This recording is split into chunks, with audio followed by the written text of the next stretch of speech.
I swear, everything started because of a smile that wasn't even meant for me. I live in a quiet neighborhood just outside of Columbus, the kind of place where people wave from their porches and mow their lawns on Saturday mornings like it's some unspoken religion. My wife, Karen, always said it was the perfect place to raise our daughter. Safe, predictable, boring. And then Lisa moved in next door.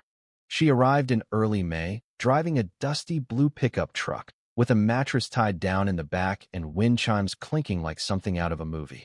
I remember watching from the window as she struggled with a box labeled kitchen, strands of her blonde hair sticking to her face in the heat.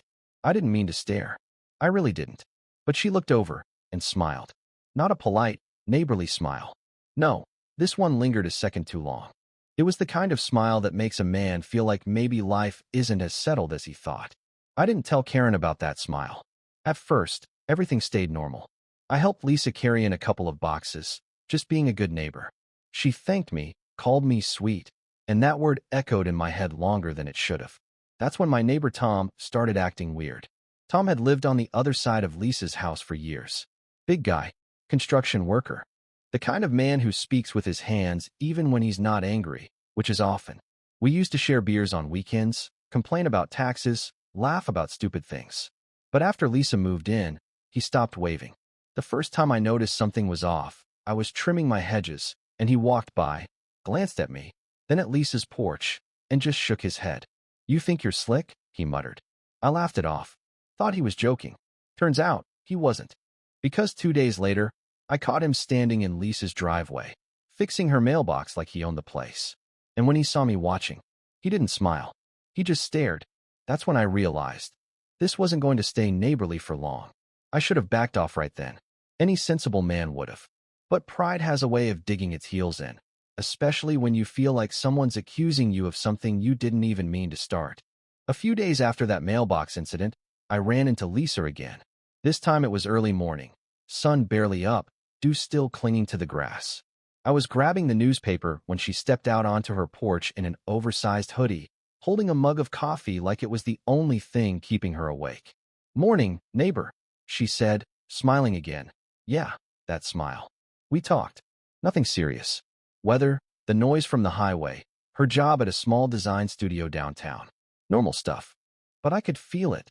That subtle pull, like we were both lingering in the conversation longer than necessary. And then Tom showed up. He didn't even pretend to be casual about it. Walked straight across his yard, boots heavy against the gravel, jaw tight. "Lisa," he said, nodding at her. Then he looked at me. "Didn't know you two were getting so friendly." There was something in his tone, sharp, territorial. I chuckled, trying to defuse it.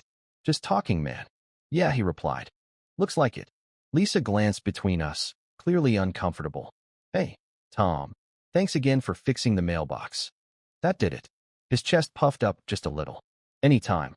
I swear, the way he said it, it wasn't about the mailbox. From that point on, it turned into some kind of silent competition. If I mowed my lawn, Tom mowed his right after. If I waved at Lisa, he'd find a reason to walk over and strike up a conversation. It was ridiculous, childish, and yet, I played along. One evening, I decided to grill out back. Burgers, corn, the works. I made a little extra, told myself it was just neighborly, and walked a plate over to Lisa's place. She seemed surprised. "You didn't have to do that." "I know," I said, shrugging. "Just felt like it." She invited me to sit for a minute. We ate, laughed a little. It was harmless until it wasn't. Because right in the middle of it, Tom's voice cut through the air like a siren. "Everything okay over here?"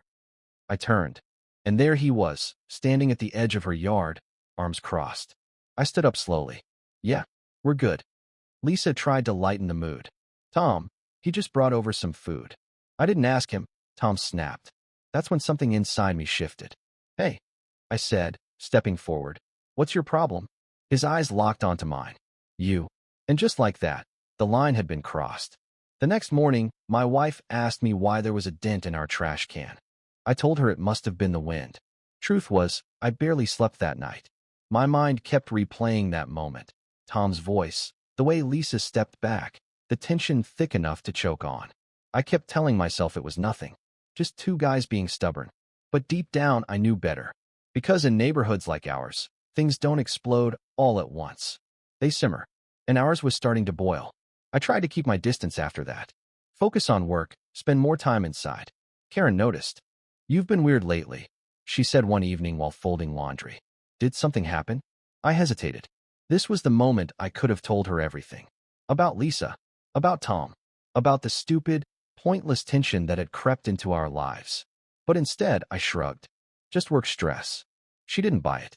Karen had a way of looking at me like she could see straight through every excuse I ever made. But she didn't push. Just nodded, like she was filing it away for later. That made it worse. Because now I wasn't just dealing with Tom. I was lying to my wife. A couple days passed without incident. No shouting, no stares. Almost peaceful. Until Saturday. I was out front washing my truck when I heard laughter. Lisa's laughter. Light, carefree. I looked up, and there he was. Tom.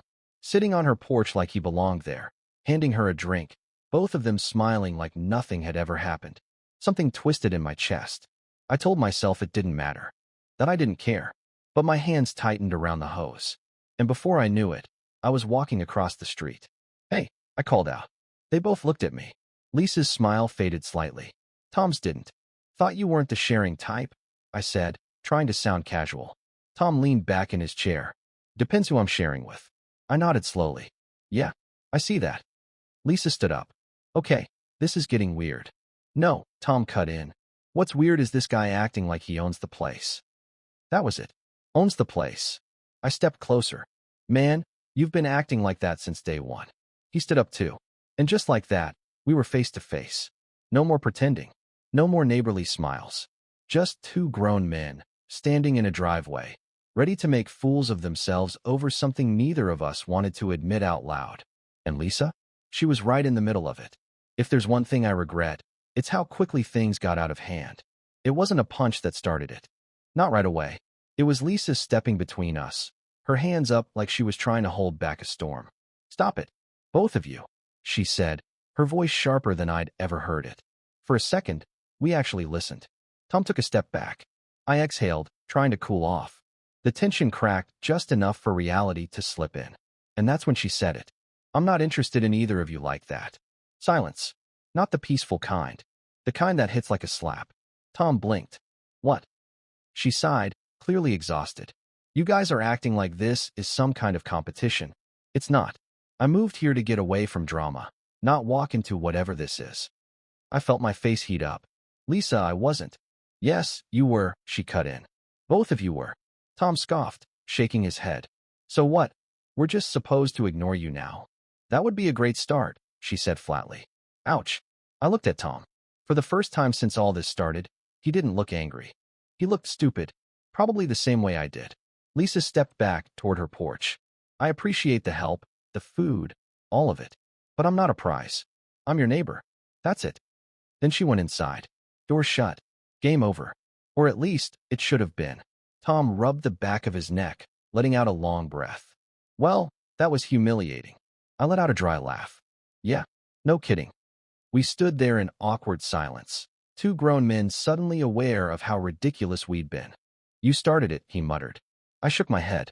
Oh, come on. He glanced at me. And then, unexpectedly, he smirked. And just like that, some of the tension broke. Not all of it, but enough.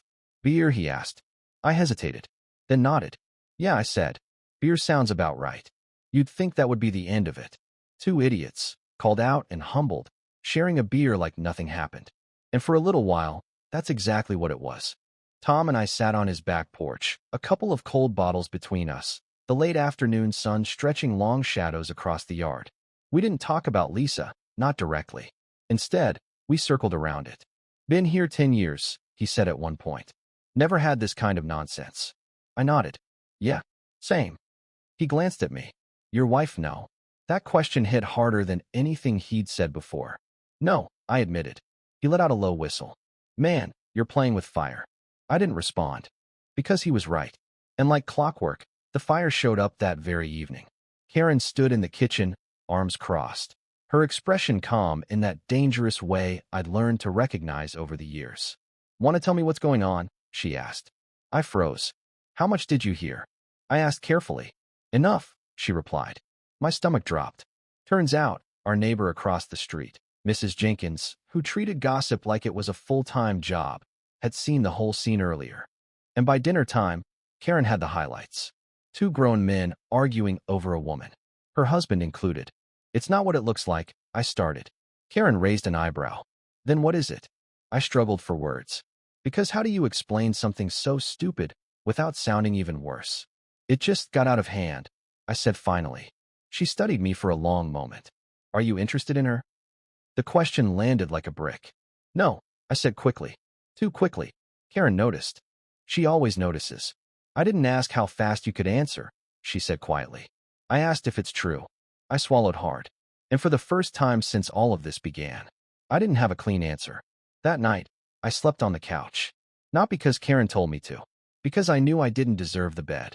The house felt different, quieter, heavier. Every creak of the floor, every hum of the refrigerator seemed louder, like the silence itself was judging me. I stared at the ceiling for hours, replaying everything. The smile, the arguments, the stupid pride, the lies. And somewhere in the middle of it all, a simple truth finally settled in. It was never really about Lisa. It was about ego, about feeling seen, wanted. Not just a husband, a father, a guy with a routine, but someone who still had options. Even if I never intended to act on them. That realization hit hard. Because it meant this whole mess? I built it.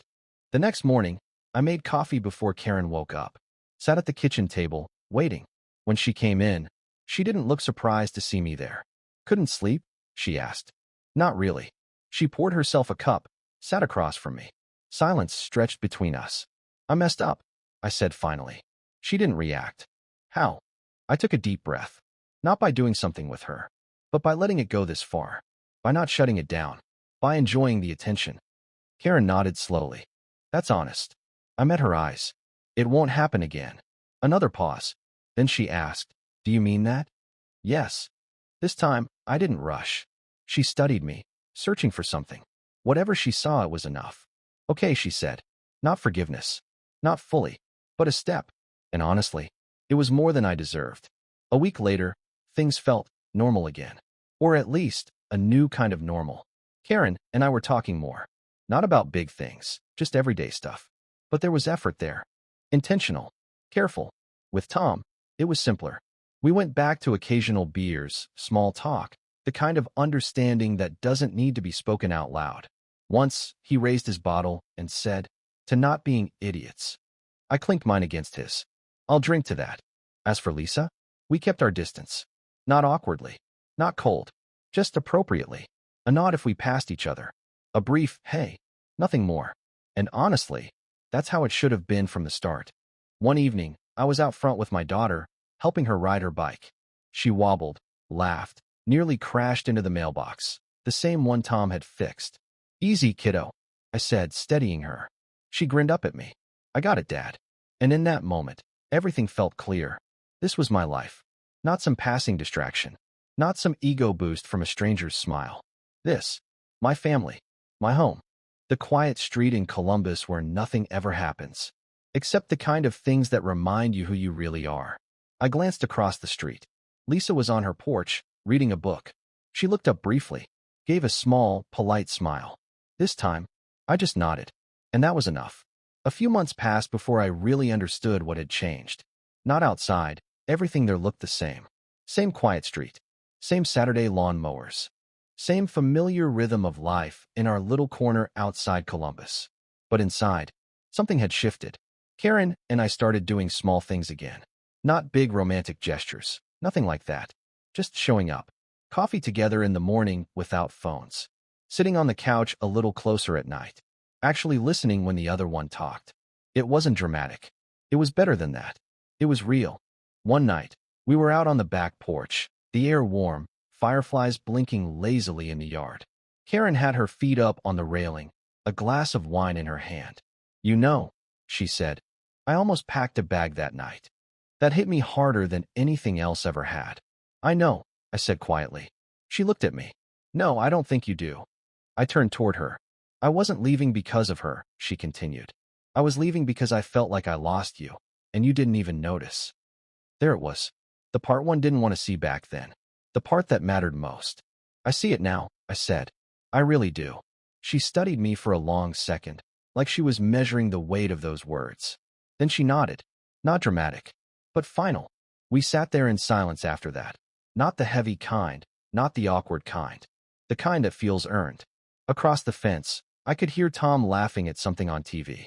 A few houses down, a dog barked. Somewhere in the distance, a car passed. Life, just continuing.